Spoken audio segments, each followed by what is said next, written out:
नमस्कार दोस्तों, ताज़ा खबर में आपका स्वागत है। आज की कहानी मेरठ के इंदिरा नगर इलाके से जुड़ी है।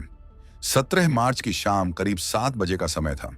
उस शाम रस्तोगी परिवार के घर की कॉल बेल अचानक बज उठी।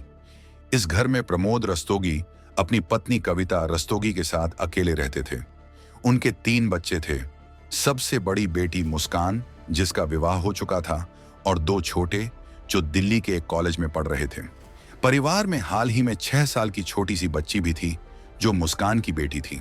बच्ची अपने दादा दादी के पास रह रही थी, जबकि माता पिता शिमला घूमने गए थे।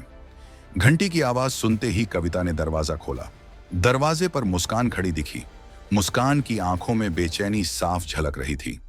उसने बताया कि वह आज शाम को लौट आई है, पर सौरभ, उसका पति, नहीं पहुंचे।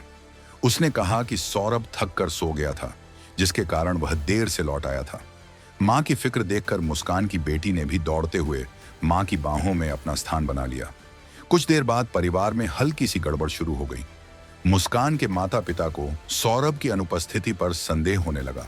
प्रमोद ने मुस्कान से पूछा कि आखिर यह घटना कब हुई थी। मुस्कान ने बताया कि 3 मार्च की बात है, परंतु उसी अवधि में मुस्कान ने बताया था कि वह 4 मार्च से लेकर 17 मार्च तक शिमला घूमने गई थी। इस विसंगति ने प्रमोद के मन में संशय पैदा कर दिया। थोड़ी देर की चुप्पी के बाद मुस्कान ने अंततः कबूल कर लिया कि सौरभ की हत्या उसकी अपनी मर्जी से नहीं, बल्कि उसने साहिल के साथ मिलकर की थी। इस बात का सुनते ही परिवार का मन भारी हो गया।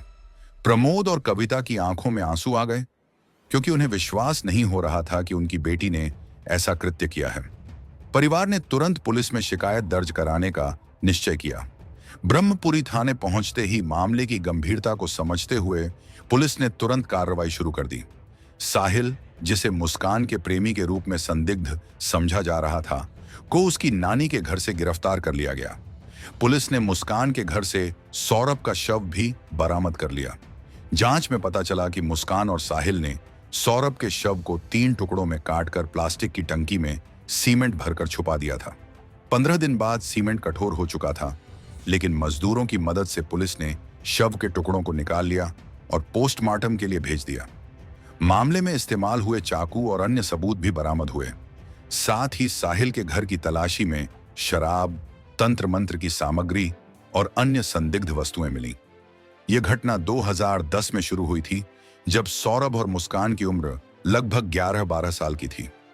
मुस्कान के नाना ज्योतिषाचार्य थे और वे ब्रह्मपुरी इलाके में रहते थे। मुस्कान अपने दादा दादी के साथ विवेकानंद हाई स्कूल में पढ़ती थी। वहीं सौरभ की मां ज्योतिष में गहरा विश्वास रखती थी और अक्सर मुस्कान के नाना से मिलने जाती थी।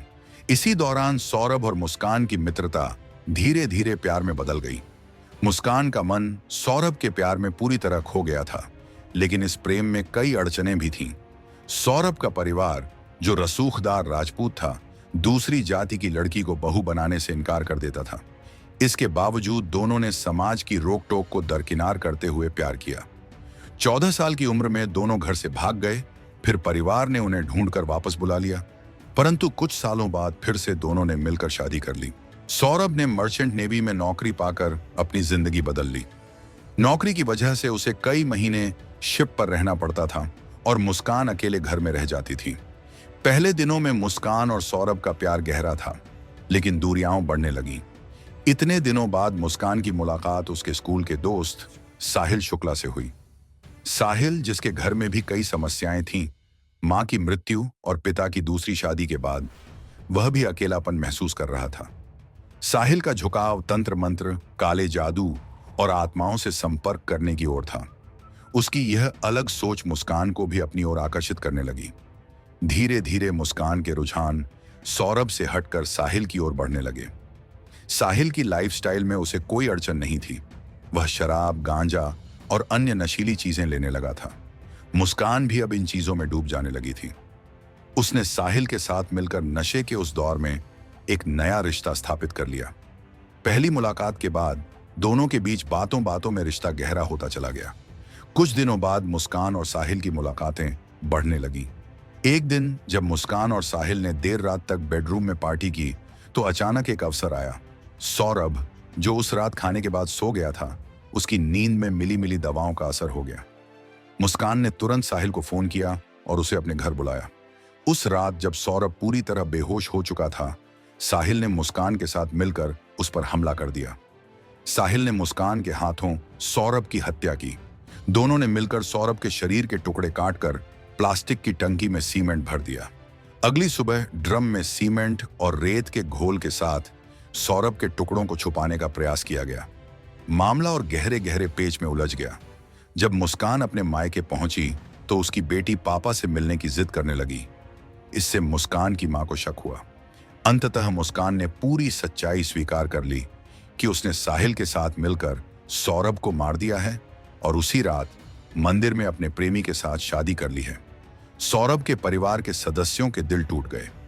प्रमोद और कविता ने तुरंत ब्रह्मपुरी थाने जाकर पूरी वारदात पुलिस को बता दी। पुलिस ने मामले की गंभीरता देखते हुए मुस्कान और साहिल को गिरफ्तार कर लिया। जब जेल में प्रवेश हुआ तो मुस्कान ने जेलर से कहा कि वे दोनों एक दूसरे के बिना नहीं रह सकते, पर जेलर ने नियम बताते हुए कहा कि यहां पति पत्नी एक साथ नहीं रखे जा सकते। इस घटना ने साबित कर दिया कि मुस्कान और साहिल का रिश्ता सिर्फ लालच, नशे और धोखे पर आधारित था। सच्चा प्यार वह होता है जिसमें एक दूसरे की खुशी और सम्मान का ख्याल रखा जाए। पर मुस्कान ने अपने फैसलों से अपने परिवार और खासकर अपनी मासूम बेटी की जिंदगी पर गहरा असर छोड़ दिया। इस कृत्य की वजह से बच्चों पर भी अनचाहे प्रभाव पड़े। यह कहानी हमें एक महत्वपूर्ण सीख देती है कि किसी भी फैसले को लेने से पहले उसके परिणामों पर अच्छी तरह विचार करना चाहिए। सामाजिक दबाव, पारिवारिक मतभेद और व्यक्तिगत लालच, ये सभी चीजें जीवन को बर्बाद कर सकती हैं। मुस्कान की कहानी एक चेतावनी है कि जीवन में सही निर्णय लेना कितना आवश्यक है। साथ ही यह घटना बताती है कि अगर हम अपने निर्णयों में थोड़ी भी गलती कर बैठते हैं तो उसका असर हमारे नजदीकी लोगों पर भी पड़ता है। परिवार और समाज में विश्वास, ईमानदारी और प्यार की अहमियत को समझना अनिवार्य है। आज के इस दौर में जहां समाज में कई तरह की समस्याएं और तनाव हैं, हमें चाहिए कि हम अपने परिवार के सदस्यों के साथ संवाद बनाए रखें। किसी भी परिस्थिति में एक दूसरे का साथ न छोड़ें। गलत फैसलों से बचने के लिए सोच समझकर कदम उठाना चाहिए। मामले की जांच में यह भी सामने आया कि मुस्कान और साहिल ने न केवल सौरभ की हत्या की, बल्कि उसे छिपाने के लिए कड़वी साजिश रची थी। पुलिस ने हर सबूत को ध्यान से एकत्र किया और मामले को उजागर करने में कोई कसर नहीं छोड़ी। इस पूरी घटना ने समाज में हड़कंप मचा दिया। लोगों ने इस बात पर भी सवाल उठाया कि कैसे दो व्यक्ति इतने बड़े अपराध में शामिल हो गए। सामाजिक और नैतिक मूल्यों की अनदेखी करते हुए इन लोगों ने अपने जीवन को बर्बाद कर दिया। अंततः यह कहानी हमें यही सिखाती है कि जीवन में रिश्तों और विश्वास को बरकरार रखने के लिए हमें अपने फैसलों में सचेत रहना चाहिए। अगर हम अपने परिवार, अपने बच्चों और समाज के प्रति जिम्मेदारी निभाएं तो शायद ऐसी त्रासद घटनाएं टल सकती थीं। मुझे उम्मीद है कि इस कहानी से आप सभी को एक सीख मिलेगी और आप अपने जीवन में सही निर्णय लेकर एक बेहतर समाज का निर्माण करेंगे। याद रखें, हर कदम सोच समझकर उठाएं, क्योंकि एक छोटी सी भूल भी अनगिनत लोगों की जिंदगी बदल सकती है। आज की यह वारदात हमें यह भी बताती है कि चाहे हालात कितने भी मुश्किल क्यों न हों, हमें अपने नैतिक मूल्यों और परिवार के प्रति निष्ठा को कभी नहीं छोड़ना चाहिए। मैं आप सभी से यह अपील करता हूं कि इस कहानी से प्रेरणा लेकर अपने जीवन में सही फैसले लें और अपने परिवार व समाज के प्रति जिम्मेदार बनें। सुरक्षित रहें, सतर्क रहें और याद रखें, सच्चा प्यार और ईमानदारी ही जीवन का असली आधार है। धन्यवाद।